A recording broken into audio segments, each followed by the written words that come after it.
Good evening, everyone. You're listening to Red Pill 78. I am the Corruption Detector, and this is your Red Pill News. I just want to say, hope everyone is having a wonderful day. We've got some exciting stories for you today, a bit of a recap from the president's announcement and rally last night in Orlando, Florida, probably the biggest rally of all time to date. Also, we've got an update on some information on the Clinton Foundation and perhaps a very, very exciting announcement related to Sara Sanders and the fact that she's leaving the White House. But first, we have this amazing tweet here from my good friend and fellow researcher Methods. This came from the boards yesterday, and it is clearly some patriots standing at the gates of Guantanamo Bay U.S. Naval Station in Cuba. And you can see here they are holding up a couple of Pepe signs which says, "We are Q." They've all got the awesome favorite Anon shirts, and then they've got a link to the actual bread that this photo and the others were shown on. They messed up the date. It was actually supposed to be June 18th, 2019, but no worries. They fixed it in a subsequent photo. Here they are again. And here is just some pictures of the signs, and then there's the correction. Now, what is so amazing about this is that this photo could only have been taken by people stationed at Guantanamo Bay. That means that the people who are ready to accept all of the traitors and conspiracists, people who are looking to remove our president in the form of an illegal coup, are stationed right there at Guantanamo Bay, and they were firmly on our team. Looks like they are ready for business, looks like they are ready for action, and it looks like they are firmly on the side of POTUS and our favorite Anon. Excellent, excellent stuff, guys. This just leaves me so heartened. My mood lifted greatly when Method sent this over to me. So thanks a lot, buddy. I appreciate this. All right, we're going to be back with those stories and more, but real quick, a word from my sponsor. Death in the family is probably one of the hardest things we'll ever have to face. I know when I lost my dad, I didn't know what I was going to do. But it's something we all have to deal with sooner or later. And all of us will leave behind final expenses like funeral costs, medical bills, and other debts. In fact, the average funeral alone can cost between $8,000 and $9,000. Having no insurance when you die can leave your loved ones with a huge bill to deal with, and no one wants that. But you can take control of your family's destiny today and have the satisfaction of knowing they will be financially taken care of. You can visit www.ratefamily.com and get a free quote. They're a trusted, veteran-owned and operated company, and they've helped thousands of people across the United States. You can select the best plan to fit your needs and your budget. Life insurance is very easy to budget for, and you can even choose how and how often you make the payments. Some members pay as low as $36 per month due to their income level. So visit www.ratefamily.com, or you can call 1-855-919-RATE. You'll be glad you did. Thank you so much to Rate Family for sponsoring this program. And remember, guys, when you support my sponsors, you support me, and I couldn't do it without you. All right, so in a wrap-up story about President Trump's rally from yesterday, President Trump hauled in a whopping $25 million in a single day for his re-election campaign. We all know that President Trump announced his official candidacy for the 2020 election season yesterday in Orlando, Florida, and he kicked off that re-election campaign Tuesday night with a rousing rally that culminated with the president raking in a stunning $24.8 million in less than 24 hours. I know that I got no less than 4 or 5 text messages from the president reminding me that today was the day that I needed to donate. Ronna McDaniel said on Twitter, President Trump has raised a record-breaking $24.8 million in less than 24 hours for his re-election. The enthusiasm across the country for this president is unmatched and unlike anything we've ever seen. Trump 2020, keep America great. And that was from Ronna McDaniel early this morning on Wednesday. Now, according to one RNC spokesperson, the cash was flowing in at $1 million an hour, and that's reported by Fox 10. And for comparison, former Vice President Joe Biden collected $6.3 million in the first 24 hours after he announced his candidacy, and Senator Bernie Sanders of Vermont hauled in $5.9 million. RNC Communications Director Michael Ahrens pointed out in a post on Twitter that Trump's haul crushed his opponent's fundraising efforts. For those keeping score, that's more than the 5 highest polling Democrats combined. Incredible. For other comparisons, the Sanders campaign collected $18.2 million in the first 41 days of his campaign. Senator Kamala Harris hauled in $12 million during the first 90 days of 2019, while former Texas Rep. Robert Beto O'Rourke of Texas raised $9.4 million, and South Bend, Indiana Mayor Pete Buttigieg raised $7.1 million, both in the first quarter. The RNC said that nearly $25 million will be split between the Trump re-election campaign and 2 joint Trump RNC fundraising committees, Trump Victory and Trump Make America Great Again Committee. The Wall Street Journal reported that. And the Trump campaign and the RNC together raised more than $75 million in the first quarter and had more than $80 million in the bank at the end of March, the paper said. Just an incredible figure, and it really does show, just as Ronna McDaniel said, the enthusiasm for this president and his re-election campaign and the glorious work that he is doing here in America on behalf of our citizens and on behalf of God. President Trump is really bringing not only America back to greatness, but he is bringing back a spiritual foundation to the United States of America. He is giving us back what has been stripped from us from the last several decades. You know, Christ, God, Christianity, the idea of having a spiritual foundation has been ripped away from the United States, and I, for one, am ready to see God return to America. Now next, during that rally, Trump ripped crooked Hillary Clinton for deleting her 33,000 emails and turning the State Department into a pay-for-play cash machine, and we've got video. President Trump held his 2020 campaign kickoff rally in Orlando, Florida, Tuesday night to a massive overflow crowd. The crowd went wild when President Trump ripped into crooked Hillary Clinton for her countless crimes and obstruction of justice. If you want to know how the system is rigged, just compare how they came after us for 3 years with everything they have versus the free pass they gave to Hillary and her aides after they set up an illegal server, destroyed evidence, deleted and acid-washed 33,000 emails, exposed classified information, and turned the State Department into a pay-for-play cash machine, Trump said. The crowd broke out into chants of "Lock her up, lock her up." 33,000 emails. Think of it, Trump exclaimed. We may find Hillary's missing emails in the State Department, Trump hinted. Let's see what happens. We now have a great attorney general. Let's see what happens, Trump said to a cheering crowd. Let's go ahead and take a listen. Celebrate America. This election is a verdict on whether we want to live in a country where the people who lose an election refuse to concede and spend the next 2 years trying to shred our Constitution and rip your country apart.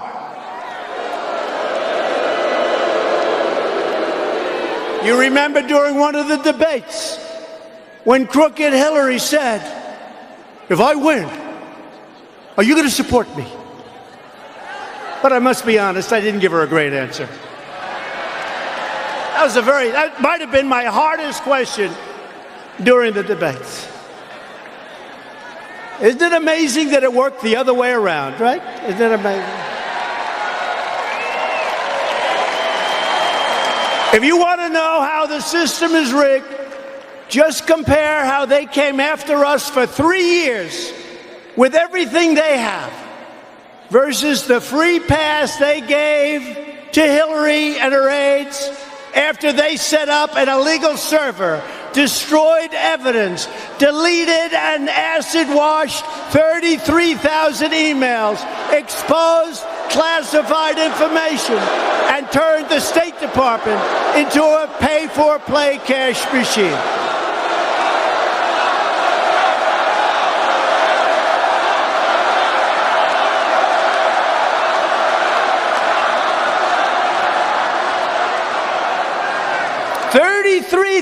30,000 emails. Delete it. Think of it.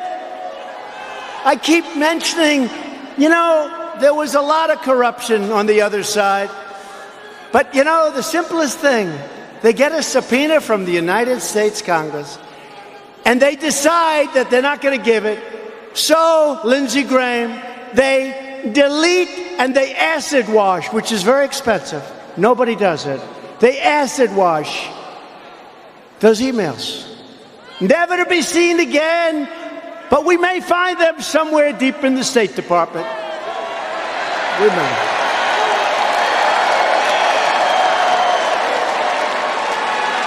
But can you imagine if I got a subpoena? Think of this. If I got a subpoena for emails, if I deleted one email like a love note to Melania, it's the electric chair for Trump. 33,000 emails. But let's see what happens. We now have a great Attorney General. Let's see what happens.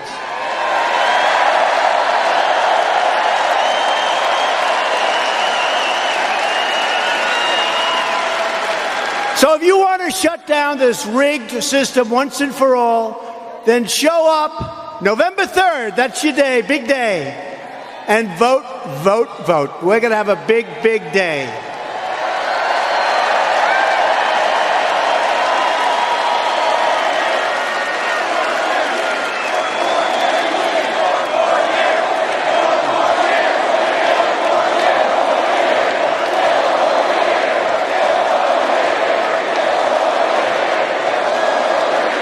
Thank you.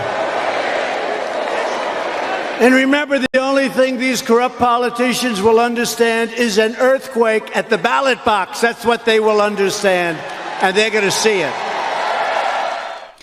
I love it when President Trump calls it acid washed instead of bleach bit. Oh my goodness. It's so funny because people might not know what bleach bit is, the average person, but you say acid washed and it means something destructive. And people know that. People understand that, and it's him being able to poke fun at the whole situation.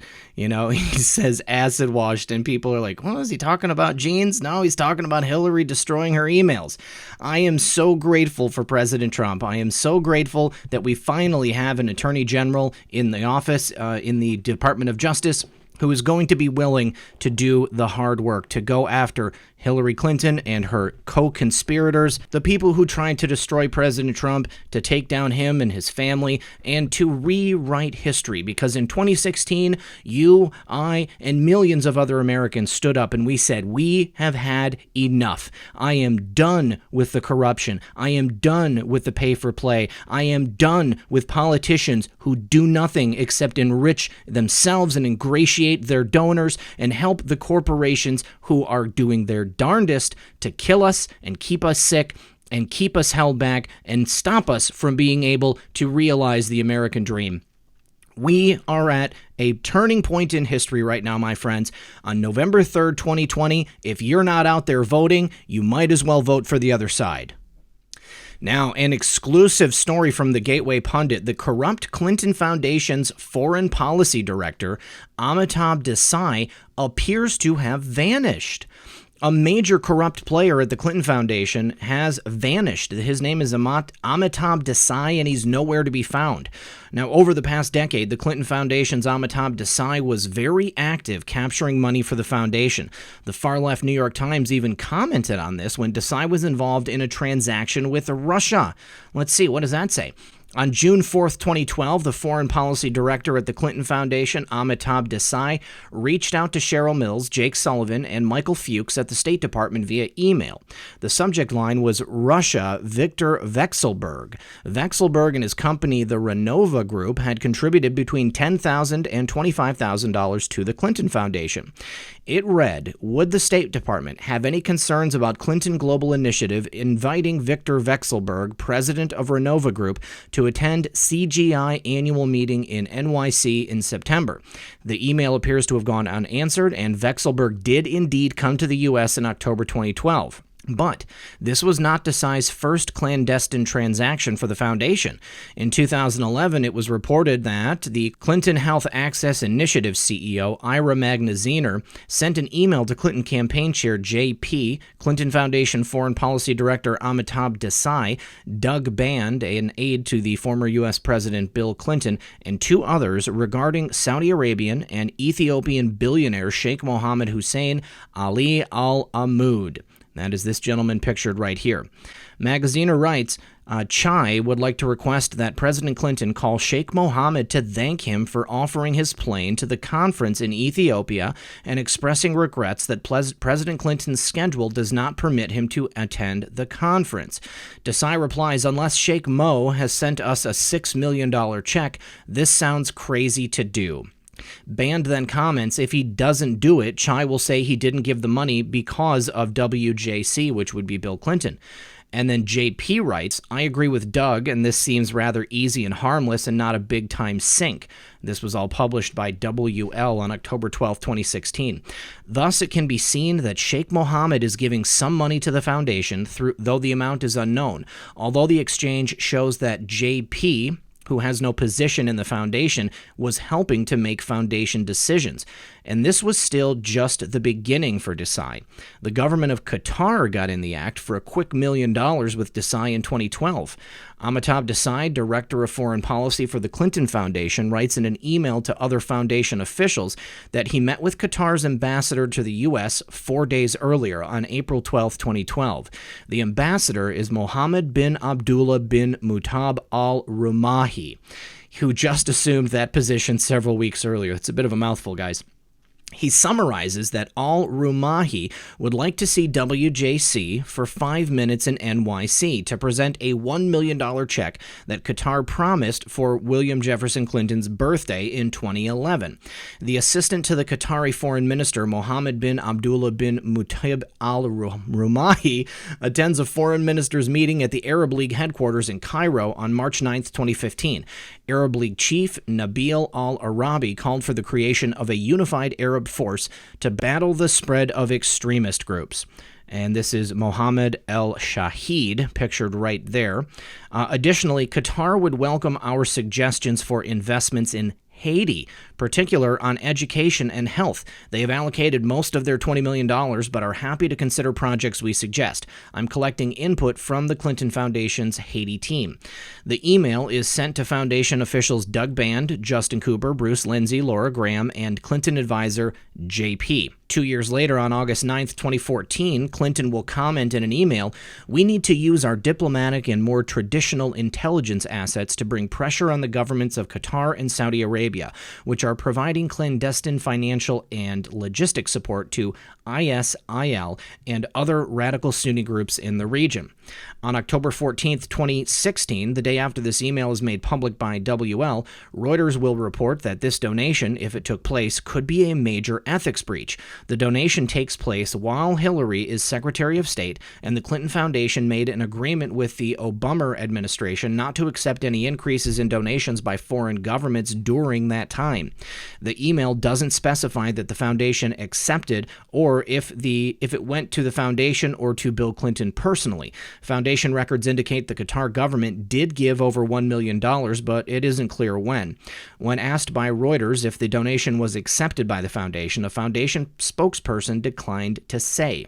And in 2012, Desai was involved with Hillary Clinton's brother, the recently deceased Tony Rodham, and North Korea. It was family time for the Clintons and Desai. Amitabh Desai, a foreign policy director at the Clinton Foundation, emails Hillary Clinton's chief of staff, Cheryl Mills, about an invitation for former President Bill Clinton to be paid $650,000 for a speech in North Korea. Desai asks, is it safe to assume that the U.S. government would have concerns about Clinton giving the speech since North Korea is a strident enemy of the U.S. at the time? Mills simply replies, decline it. Clinton never does speak in North Korea. But 3 weeks later, Desai writes back to explain that the invite came from Hillary Clinton's brother, Tony Rodham. Further details about the offer are unknown. Bill Clinton delivers 215 speeches for $48 million in the 4 years that Hillary Clinton is Secretary of State. And this is one of a very few that anyone in the State Department told him he shouldn't do. Now, Amitabh Desai was involved in many more illicit transactions related to the Clinton Foundation. He worked with Bill Clinton, trying to reach agreements with the State Department to give a speech in Congo, the poorest country in the world, and he was going to get paid $650,000. Desai received emails from Cheryl Mills that contained classified information. He worked with Libya's president, who sought to meet with Bill Clinton just 2 days after the Benghazi attack. Desai must have done his job because the Libyan president did meet with both Bill and Hillary later that month. Finally, Citizens United, the conservative watchdog group, requested emails from the Clinton Foundation and, in particular, those of Amitabh Desai. Of course, this was delayed, with only 17 emails provided in the first 2 months out of an estimated 4,000 emails requested. Whatever happened to Amitabh Desai? Where is this guy? He appears to have vanished. Well, after hearing that he was directly involved with both Tony Rodham and something to do with North Korea and the Clinton Foundation, it makes a lot of sense that he would be disappeared, if you will. Tony Rodham mysteriously passes away. Now, Amitabh Desai, someone who was handling money directly for the Clintons and was working directly with Tony Rodham and Bill and Hillary, he just falls off the map. He's gone for good. Well, what do you guys think happened to Amitabh Desai? I think I've got a couple of ideas, but I'd love to hear about it in the comments below. And in breaking news from Art Voice, Keith Raniere, the infamous leader of the group titled NXIVM, NXIVM, has been found guilty on all counts, and he faces life in prison. The jury was out for less than 5 hours when they reached a unanimous guilty verdict on all counts. Guilty on everything. Keith Allen Raniere is guilty. The lad was led into court by U.S. Marshals, and Raniere, likely knowing by the quickness of the jury's verdict that he was a gone goose, his usually smug countenance was fitted with dismay and a discomforted appearance. He failed. His case failed. The victim witnesses Sylvie, Mark Vicente, Daniela, Lauren Salzman, Nicole, and Jay all persuaded the jury this was a monster, not a man. Moments after the verdict was read, the U.S. Marshals, who have sat in court unobtrusively behind him in plain clothes day after day of the long 25 days of trial, slapped the handcuffs on Raniere. There is no more presumption of innocence, no appearance to keep up before the jury. The man formerly worshipped by his followers as the illustrious vanguard is now a convicted felon. He is 58. His birthday is August 26, 1960. The sentencing range for his crimes are from 15 years minimum for trafficking up to life in prison. During the trial, Raniere sat silent, always alert, often scribbling on sticky notes, and oftentimes staring at the witnesses arranged against him, most of them his former devotees. Testifying for the prosecution were FBI agents, non-NXIVM victims such as James Loper-Fido and Rick Ross. There was longtime confidant of the late Edgar Bronfman, Stefan Herbitz, and an expert on assault victims, Dr. Dawn Hughes. But at the end, it was the women who sunk in. The sympathetic women who, to a woman, cried over what he had done to them and how he had destroyed their lives. Raniere did not testify on his own behalf and chose not to put on a case in his defense. He will be sentenced later next year, and he will return for the present to the MDC in Brooklyn, where he has been held pre-trial since April of 2018. Absent some appeal which overturns his conviction, which seems infinitesimally remote at this juncture, he will spend the rest of his life in prison. Here is the jury charge sheet. The 12 men and women found him guilty on everything. And I will leave this article, of course, in the pinned comment below. You guys can read through it. The charges are the worst of the worst. Awful, terrible, disgusting things. And Keith Raniere is truly guilty and deserving of whatever the judge decides in terms of his sentencing. I would not be surprised if he spent the rest of his life in prison. Now, the question is, now that Keith Raniere has been found guilty, will he attempt to offer evidence on anyone else so that he can receive a lighter sentence? We know exactly who this man was involved with and the types of people that he liked to do business with and keep himself surrounded with. We know that Chuck Schumer was a friendly. We know that Hillary Clinton was a friendly. We know that Kristen Gillibrand was a friendly. Now, what does that mean for those people? We will have to see. I certainly hope that Keith Raniere has a sudden bout of consciousness expansion and decides that it's time to turn the tables on the people who once surrounded him and provided him with the ability to act with impunity, do the nasty, horrible things that he did to many, many people and many, many children. Let's continue to keep an eye on this case. It has been a wild ride so far, and now that Keith Raniere has been found guilty, we no longer have to pretend that he is potentially innocent. All right, and next, you guys, this is extremely wonderful news, not only for myself, but also for everyone watching this channel, because I know that each and every single one of you has been touched and affected by censorship in the exact same way that I have, because we are experiencing it together on a daily basis. And Senator Josh Hawley has introduced a new bill. It is the Ending Support for Internet Censorship Act, and it aims to stop big tech bias. And Republican Senator Josh Hawley has introduced this bill aimed at stopping censorship on social media platforms based on political ideologies. The Ending Support for Internet Censorship Act seeks to remove protections granted by Section 230 of the Communications Decency Act if platforms are not acting neutral in regards to political views. Currently, platforms cannot be held responsible for user-posted content as they are not considered publishers. As these companies become more political and take an editorial stance, many have called for these protections to be stripped. Senator Hawley's bill would require platforms to follow the First Amendment when it comes to free and legal speech if they want to keep their liability waiver. With Section 230, tech companies get a sweetheart deal that no other industry enjoys: complete exemption from traditional publisher liability in exchange for providing a forum free of political censorship, Hawley explained. Unfortunately and unsurprisingly, big tech has failed to hold up its end of the bargain. The bill would only be aimed at platforms with 30 million monthly users or more than $500 million in global annual revenue. So small message boards and overly specific forums would not be affected. Facebook, Google, Twitter, and YouTube, however, would be.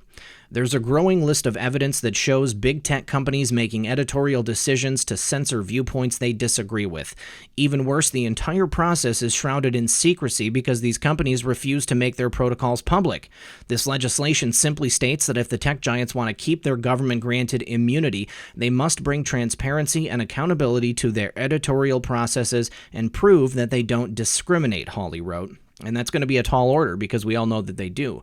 If Hawley's legislation is successful, tech giants will have to submit an audit every 2 years to prove to the Federal Trade Commission that they are acting neutrally. Google and Facebook's lobbying group, the Internet Association, has come out swinging at the bill. This bill forces platforms to make an impossible choice: either host reprehensible but First Amendment protected speech, or lose legal protections that allow them to moderate illegal content like human trafficking and violent extremism. That shouldn't be a trade-off, Michael Beckerman, president and CEO of the Internet Association, said in a statement. Beckerman's statement conveniently ignores that Hawley's bill is only seeking to protect free and legal speech, which obviously would not include human trafficking. Typical of the left, they conflate two separate issues. Free speech and human trafficking are two very, very different beasts. And I'm sorry, Mr. Beckerman, that you and your clients consider certain types of speech to be morally reprehensible. However, it doesn't matter, because free speech is free speech. If you don't agree with what someone says, then you don't have to listen to it. And that is how these things are supposed to work. This is how these social media companies are legislated to be behaving. However, they clearly edit and censor certain points of view that are not necessarily reprehensible, but are just in disagreement with their own personal left-wing communist socialist ideologies. And I cannot wait to see where this goes. I really hope that we've got enough support in Congress to put this bill through and put it on the books, because Josh Hawley is right on point. And finally, from the Daily Caller, we were speculating over the weekend what the future might hold for Sara Sanders, and it looks like Hulkinator called it correct.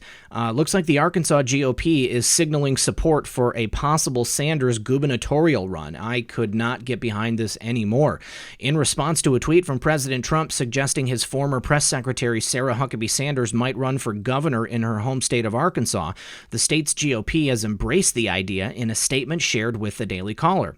From what we gather, Sara is looking forward to spending more time with her husband and 3 young children, a spokesperson told the DC.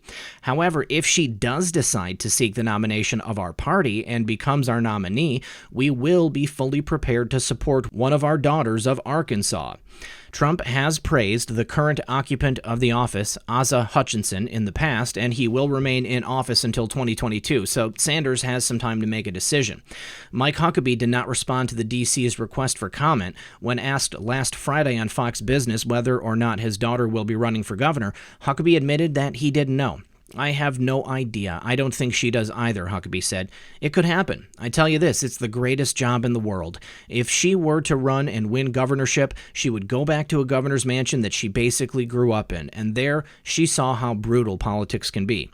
Huckabee Sanders officially resigned from her role as White House press secretary last Friday after serving 3.5 years in the Trump administration. Sanders held her first White House press briefing on May 5, 2017, standing in for then press secretary Sean Spicer during his Naval Reserve leave. Trump allowed Sanders to speak amid a special event at the White House last Thursday, where Kim Kardashian West delivered remarks about a second chance hiring and criminal justice reform event in the East Wing. Sanders admitted that her role as press secretary was the greatest job she could ever have hoped for. At times, Sanders got emotional as she recounted some of the wonderful moments during her time representing the Trump administration before reporters. "This is something I will treasure forever," Sanders said. "I'm going to continue to be one of the most outspoken and loyal supporters of the president." And here is the statement from President Trump. "After 3.5 years, our wonderful Sara Huckabee Sanders will be leaving the White House at the end of the month and going home to the great state of Arkansas. She is a very special person with extraordinary talents who has done an incredible job. I hope she decides to run for governor of Arkansas. She would be fantastic. Sara, thank you for a job well done." President Trump highlighted Sanders' talents as press secretary and surprised many when he endorsed the idea of her potentially running for governor of Arkansas. Well, I, for one, am 100% behind the idea of Sara Huckabee Sanders running for governor of Arkansas. You know, we were commenting on perhaps the potential of a state Senate run or a state rep run, but it's totally possible that she could run for governor. You know, I imagine that Sara Huckabee Sanders has had lots of experience dealing with the dirty nature of politics, not only because of her father and growing up in the governor's mansion, but also from serving at the right hand of President Trump. Things get really dirty, especially in the press room. And Sara Huckabee Sanders knows how to handle those animals. Those people in the White House press corps are some of the most vile and disgusting people I've seen in a long time. And I'm not talking about all of them. You guys know that I'm talking about the fake stream media. But it's just full of hate. It's full of vitriol, and it's full of bashing our president. And those people, they don't have anything better to do than just make up stories and lies about the greatest president our world has ever known. President Trump is truly a great man. He is doing God's work here on earth. He has been anointed to deliver us from the evil that has been hoisted upon us over the last several decades. So excited for Sara, so excited to see who is going to step into her role as new press secretary, and I'm excited for everything that we are facing right now. 2020 is going to be a landslide. President Trump is going to take it all in a no-holds-barred victory, and it will be a decisive victory, not only for America and not only for our way of life, our values, but also for truth, righteousness, and goodness throughout the entire world. All right, everyone. I think that's all I have for you today. I just want to thank everyone for joining me. As always, this has been Red Pill 78. I am the Corruption Detector, and this was your Red Pill News. Good luck, everyone, and God bless.